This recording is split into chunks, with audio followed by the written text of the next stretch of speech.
శుక్లాంబరధరం విష్ణుం శశివర్ణం చతుర్భుజం ప్రసన్నవదనం ధ్యాయేత్ సర్వవిఘ్నోపశాంతయే అగజానపద్మార్కం గజాననమహార్నిశం అనేకదంతం భక్తానాం ఏకదంతముపాస్మహే.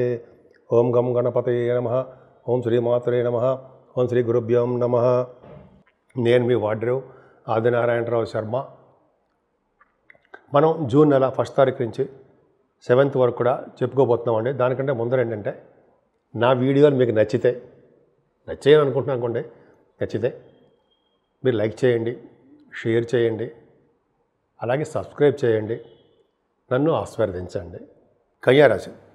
కన్యారాశి వారికి కొద్దిగా మీ శని మీరు చూడడం వల్ల అదొక్క చిన్న దోషం తప్పండి, చాలా బాగుందండి. మీకు కన్యారాశి వాళ్ళు శని చూడడం వల్ల, సప్తమ స్థానం శని అవ్వడం వల్ల కొద్దిగా భార్యాభర్తల విషయంలో చిన్న దూరం అవ్వడమో, కొద్దిగా ఎడబాటు కలగడమో, అది చిన్న ప్రాబ్లమ్స్ ఉండడమో, అయితే శనీశ్వరుడు సప్తమ స్థానంలో ఉండడం వల్ల వివాద వేడుకలు లేట్ అయిపోవడమో జరుగుతుంది. కానీ ఫైనాన్షియల్గా, కుటుంబపరంగా, ఆర్థికంగా ఎదిగిపోతూ ఉంటారు. అసలు ఎక్కడ ఆగదు పరిస్థితి, మీకు ఆర్థిక పరిస్థితి. ఎదుటి వాళ్ళు డబ్బులు ఇచ్చే పొజిషన్లో మీరు ఉంటారు. గాయకులకి బాగా సక్సెస్ అవుతారు. అలాగే యాంకరింగ్ వృత్తిలో ఉన్న వాళ్ళకి డబ్బులు బాగా వస్తాయి. అంతేకాకుండా చదువు, ఆభరణాలు మీకు బాగా ఉంటాయి. ముఖ వర్చస్సు పెరుగుతుంది. కంటిన్యూస్ బాగా మాట్లాడుతుంటారు. అలాగే ప్రయాణాలు చేస్తూ ఉంటారు. మ్యూజిక్ డైరెక్టర్స్ ఉంటారు సరే, బాగా మ్యూజిక్స్ వాయిస్తుంటారు. వాళ్ళకి చాలా బాగుంటుంది. మ్యూజిక్ నేర్చుకునే వాళ్ళకి, మ్యూజిక్లో ఉన్న వాళ్ళకి సంగీతం బాగా డెవలప్ అవుతుందండి వాళ్ళకి. అలాగే విద్యలో బాగా రాణిస్తారు. తల్లిగారికి ఆరోగ్య పరిస్థితి చాలా బాగుంటుంది. వాహనాలు కానీ, గృహ సౌఖ్యం కానీ చాలా అభివృద్ధికరంగా ఉంటుంది. పుత్ర సంతాన యోగం కలగడానికి అవకాశం ఉంది. మీ వల్ల పుత్రులకి శుభాలే జరుగుతాయి తప్ప చెడు జరగదు అని చెప్తాను. 6వ భావంలో రాహు మిమ్మల్ని బాహువుల మీకు తిప్పుతాడు. ప్రతి రంగంలో మీరు సక్సెస్నే చూస్తారు తప్ప ఫెయిల్యూర్స్ తక్కువ ఉంటాయి. రాహు వలన మిమ్మల్ని బాహువుల మీకు తిప్పుతూ ఉంటాడు అన్ని చోట్లకి. అనారోగ్య సమస్యలు దరజేరడం కూడా, మీకు శత్రువులు అనే వాళ్ళని అణిచేయడం అంటే మీ శత్రు భయం లేకుండా కలిగిస్తూ ఉంటాడు. అంత బాగుందండి. కాకపోతే సప్తమ స్థానంలో శని మాత్రం అంత అద్భుతమైన ఫలితాలు ఏం ఇవ్వడం, ఫలితాలు ఇవ్వడండి. కాకపోతే కొంచెం జాగ్రత్తగా ఉండాల్సిందే. ఆయనకి శని సంబంధించిన పూజలు చేసుకోవాల్సిందే. చేసుకుంటేనే భార్యాభర్తల విషయంలో కానీ, కొత్త సంబంధాల విషయంలో కానీ మీకు వృద్ధికరంగా ఉంటాయి. ఏమైనా అష్టమ స్థాన శుక్రుడు దోషకారుడే, అద్భుతమైన ఫలితాలు ఇవ్వడం. కానీ ధనయోగాన్ని ఇస్తాడండి. చెడు ఫలితాలు తక్కువ, ధనయోగాన్ని ఇవ్వడము, కొద్దిగా అనారోగ్య సమస్యలు కొద్దిగా ఉండడానికి అవకాశం ఉంది. ఏదేమైనా భాగ్యస్థానంలో రఘుబుధులు చాలా బాగున్నారు.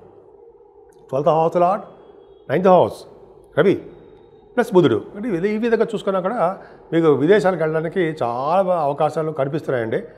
భాగ్యస్థానం రవి ఉన్నాడంటే వాళ్ళు పొలిటికల్ రంగంలో బాగా రాణిస్తారు. అలాగే వ్యాపార వృద్ధి బాగా ఉంటుంది.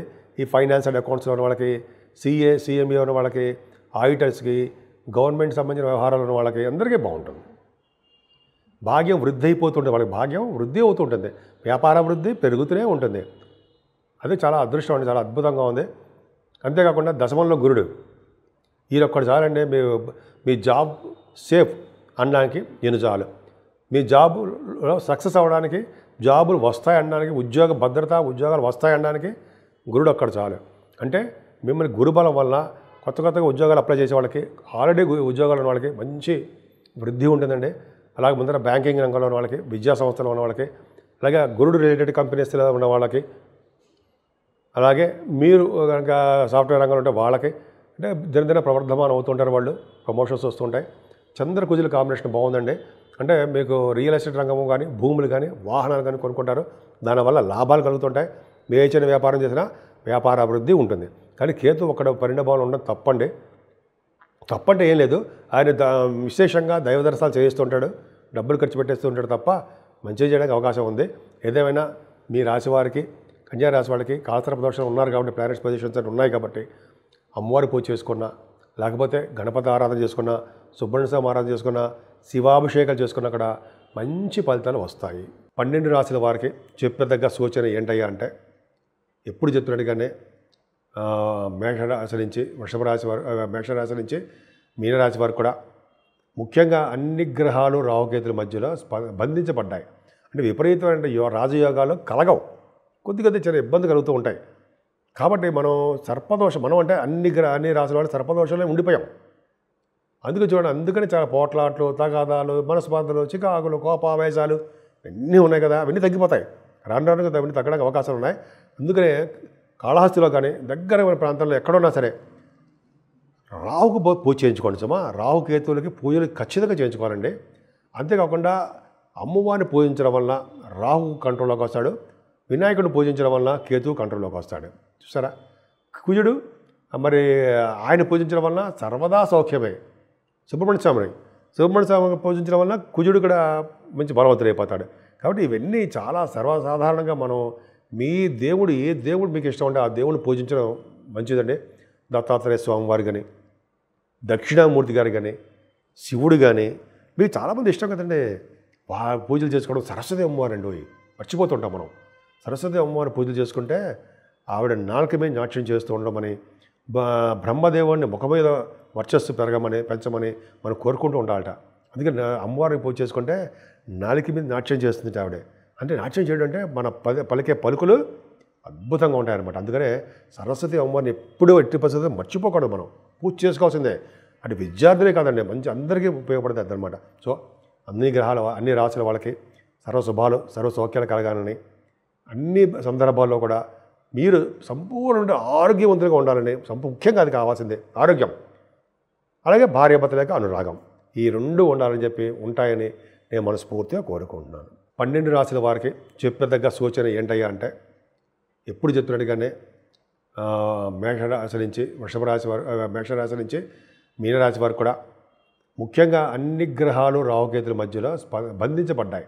అంటే విపరీతమైన రాజయోగాలు కలగవు, కొద్ది చిన్న ఇబ్బంది కలుగుతూ ఉంటాయి. కాబట్టి మనం అంటే అన్ని రాశుల వాళ్ళు సర్పదోషంలో ఉండిపోయాం. అందుకని చాలా పోట్లాట్లు, తగాదాలు, మనస్పార్థలు, చికాకులు, కోపావేశాలు ఇవన్నీ ఉన్నాయి కదా, అవన్నీ తగ్గిపోతాయి. రాను కదా అవన్నీ తగ్గడానికి అవకాశాలు ఉన్నాయి. అందుకనే కాళహస్తిలో కానీ దగ్గర ప్రాంతాల్లో ఎక్కడున్నా సరే రాహుకు పూజ చేయించుకోండి సుమా. రాహుకేతువులకి పూజలు ఖచ్చితంగా చేయించుకోవాలండి. అంతేకాకుండా అమ్మవారిని పూజించడం వల్ల రాహు కంట్రోల్లోకి వస్తాడు, వినాయకుడిని పూజించడం వల్ల కేతువు కంట్రోల్లోకి వస్తాడు.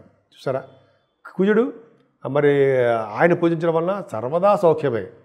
సుబ్రహ్మణ్య స్వామిని పూజించడం వల్ల కుజుడు కూడా మంచి బలవంతుడు అయిపోతాడు.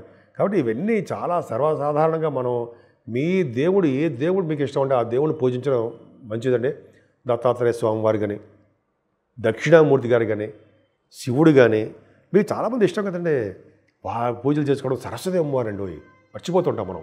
సరస్వతి అమ్మవారి పూజలు చేసుకుంటే ఆవిడ నాలుక మీద నాట్యం చేస్తూ ఉండమని, బ్రహ్మదేవుడిని ముఖ మీద వర్చస్సు పెంచమని మనం కోరుకుంటూ ఉండాలట.